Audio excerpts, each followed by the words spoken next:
Hello everybody and welcome to this next video in my Java series. The last time we talked about something really important, which was we introduced this idea of arrays a little bit more, and we talked about how we could use some basic methods to manipulate arrays and return something simple like the value of some person's weight at a given age. So this thing up here prints out the weight at age 8. And so this reads kind of nicely like a sentence. The other primary thing we talked about is the bounds on arrays and how arrays start counting at 0. And so when you asked for the weight at age 8, you got an error because these are actually numbered 0, 1, 2, 3, 4, 5, 6, 7. And there is no 8 that exists. So you're asking for something that doesn't exist. So now we're going to go on and look at something that is absolutely essential to any study of programming in any language, and that is the for loop. So we're going to be looking at these things called for loops. A few videos ago, we looked at while loops, and what they checked was they checked while some condition is true,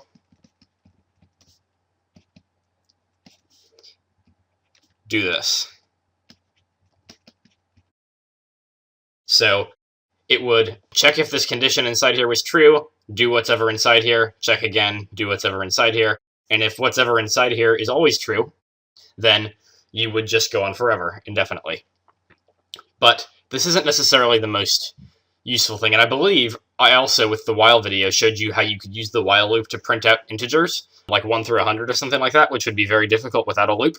But today we're going to be looking at for loops, which give us a little more flexibility and are almost more specialized for a certain type of calculation. So if you visualize an array, it has a bunch of little segments, and you can think of each of these as like a little box that things are stored in. And they're numbered 0, 1, 2, 3, and then ... And then let's say it has the last element is n-1, because I'm going to say the array has n elements in it. So if you have n elements, so let's say you have 10 elements, then you're really numbering 0 to 9. And so this just represents you got 0, 1, 2, 3, whatever's in between, up to n-1, where n is the number of elements you have. And this is something we're going to have to be conscious of. So what a for loop does is it essentially gives us a way of pointing to each one of these boxes, each one of these numbers, and then doing something with it. And in this case, we might just be retrieving the value that's stored there. So you could kind of like count down the line. Maybe there's a little guy that's walking down door to door with a little tally marker. And he's counting down the line, counting the house numbers, and he's saying, okay, I'm going to go here, and I'm going to knock on the door, see who's in there. I'm going to go to the next house, knock on the door, see who's in there. And we just go all the way down the line until we hit the end. And so that's what we're going to set up a way to control. And so I'm just going to go back here and show you how to do this. So I'm going to bring this array back up here. And we can actually just kind of disregard this method for a while, put it up. I'll even take it out of sight, out of mind. And so what I want to do is make something that will loop through this array and go through each element and then tell us what's in it. So here's the syntax, and just kind of watch and you'll be able to mimic it, and eventually it'll become sort of intuitive. For int I equals 0, semicolon. So this I thing, that's basically our counter. That's going to tell us, it's going to keep track of which box we're at. And we're going to start counting at box 0. Then I less than weights dot length.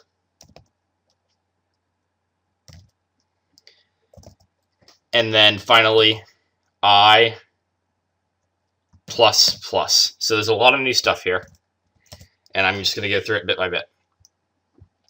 This tells us that we're going to start counting our i's at 0. This is essentially similar to what the while loop was like, in the sense that it's going to check whether or not the condition is true in order to determine whether or not we go on. And what we're checking right now is that I is less than weights.length. And I haven't shown you weights.length before, but weights is our array.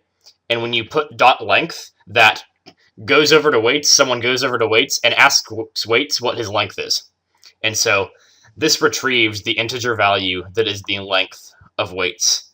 And just for demonstration purposes and to convince you that this is what this does, I can't type. Weights.length. And we should expect this to be 1, 2, 3, 4, 5, 6, 7, 8. So we have 8 elements, and that's what we'll see here. Note, even though there are 8 elements and weights.length is 8, you still number them 1 through 7, or 0 through 7, so keep that in mind. So now what I want to do, so I'm checking to make sure that I haven't run into the end yet, because if you're going door to door and you need to stop whenever there aren't any more houses, you're not going to be able to keep going on forever, because eventually you're not going to have anything to do anymore. And so we're going to check that I, which is our counter basically, is less than the length of the array, is less than n. And as long as I is less than n, we can go on. So I is a counter that goes up every time. And what makes that do that is this I++ right here. I++ is a shorthand way of saying I equals I plus 1. And that just basically tells us what happens to our I every time we cycle through the loop.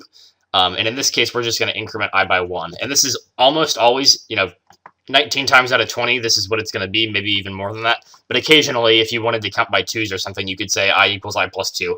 But this is, almost every time you see an array, like an array loop like this, you're going to see I++. So what I want to do first is just print out the number to convince you that this is going to cycle through the numbers 0 to 7. And I'll run that.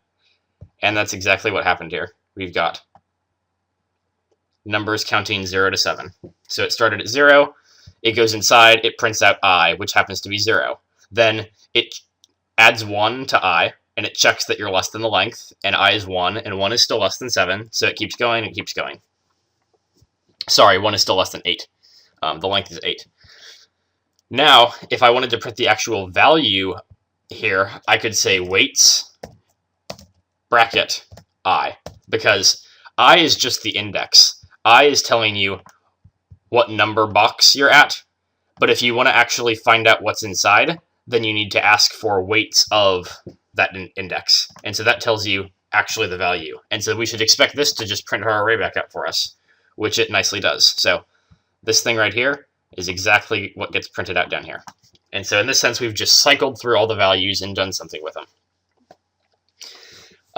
Another quick skill, there's this process called concatenation. It's a fancy word for something not that hard. Concatenation, and it basically just means putting strings together. And what I can do, you've probably noticed before that sometimes when I print out something, I print out like an integer, so I can just like print out 5, or I can print out a number or a word. So I can print out a string, or I can print out like a numerical value. And you can put these together.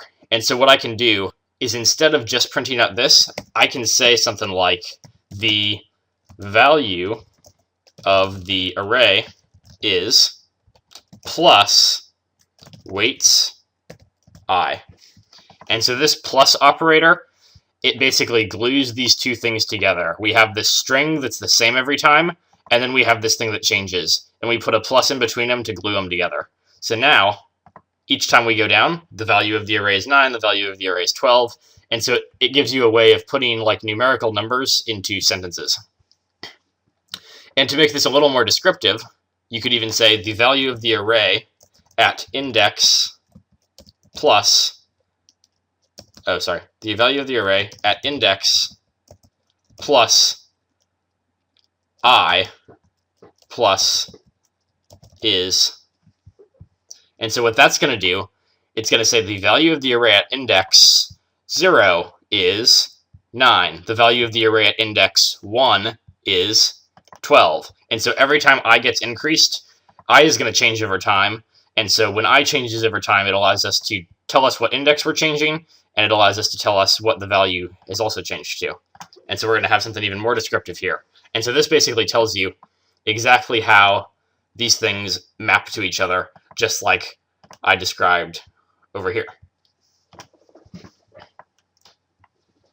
So there are some really useful things we can do with this. One of the most useful things you could do is make a method to add things up.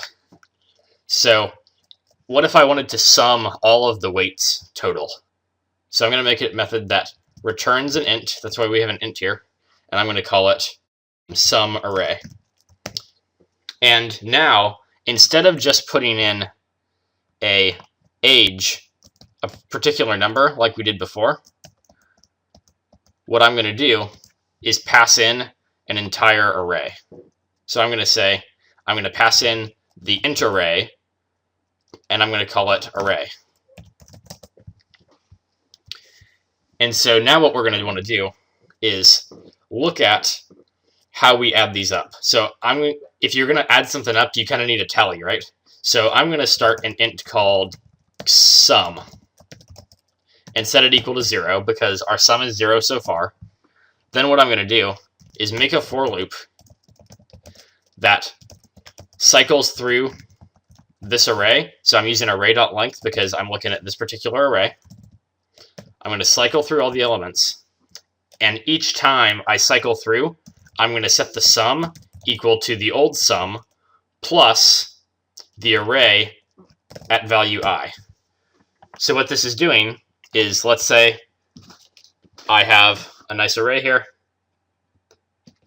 and it has some elements in it, like 1, 2, 4, 6, 7, 9, and these are the indices 0, 1, 2, 3, 4, and array.length is equal to 5.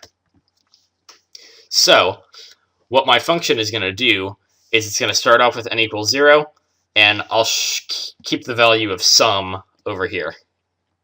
So what's sum? Right now it's 0. Well, we do one iteration, and what we're going to do is we're going to point to this guy and have it add its value to sum. So we're going to add 2. Then we're going to go to this guy and add the value, which is 4. Then we're going to go to this guy, add the value, which is 6, and you can see how this works, and eventually you'll get to 9, or however many values are in it. And by the end of this, sum will equal the total sum, as would make sense for its name.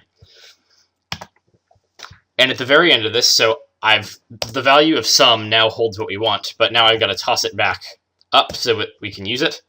And so we're going to return the sum so that sum array, the method, hands the sum back up, and we can use it as an integer.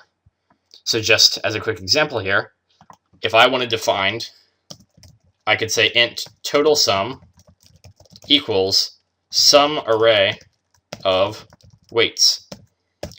And the reason I can put weights in here is because weights is of the type int array. And so this thing requires an int array. And notice that just like this age variable didn't really matter here, and it could have been anything, the name array is totally arbitrary. And so as long as these 3 words are the same, so that it refers to whatever the heck array you put in there, it doesn't matter what they are. And then I can print out total sum. And I will comment this out just so we don't get too muddled here. And so what we're expecting to happen, we've made an int array called weights. Then we're setting the total sum to be whatever this method hands back to us, which has to be an int. So this has to match that because we want an int, so we're going to have something that hands back an int. And then we're going to print out that sum. And so it's probably going to be something that's, maybe 150, 160. Oh, 228. So my guess was a little low. But what we've just done is created a method that takes in an array and hands us back the sum of all the values. So let's say you wanted to create something that handed back an average instead. Now, what you could do Now, an average is not just going to be an int. It's probably going to be a double, because if you take like something like 5 and divide it by 3, you're not going to get a nice value. So I'm going to do static double get average of some int array. Now what I'm going to do, I can use this method inside this method, because in order to get the average of something, we need to take its sum and then divide by the number of elements. So I'm going to say the sum is equal to sum array of array. And so what that's going to do is it's going to take whatever array we passed in, it doesn't matter what it's called, but for now we're calling it array. It's going to take its sum using this method that's down here, and then set that equal to an int called sum. And then we're going to return, then we're going to say double average is equal to the sum divided by however many elements there are, which happens to be array.length. And then we're going to return the average.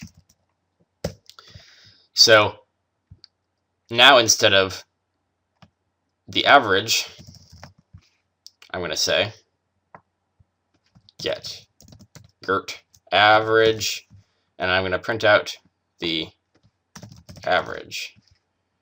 And why is it yelling at me? Oh, there we go. Okay, here's a good example of something that I just messed up on real quick. So we're saying that the int average is going to, well, be an integer because it's declared as type integer.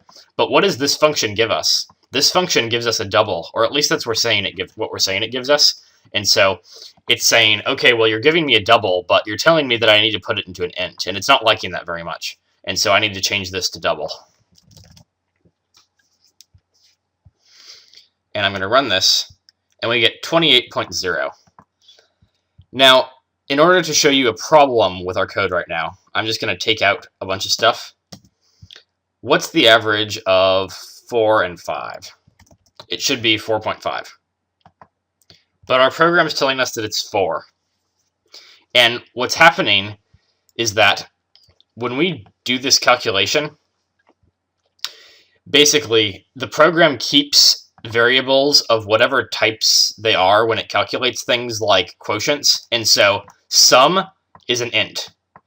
Array.length is also an int. So when it divides them, even though we're storing it as a double, it still rounds to the nearest int, and it actually rounds down. And so the calculation should really be 4.5. Sum over array.length is 4.5, except when this happens, it's returning it back as 4 instead of 4.5 because it's rounding down to the nearest int. In order to fix that, we do what's called casting, and we, in parentheses here, put double. And what that does is, even if this is trying to store it as an int, it kind of overrides that and tells us, hey, no, whatever you're doing, you need to store what you're doing as a double. And so now we'll get 4.5. And whatever list of stuff you have here, we get this nice long double that has decimal points.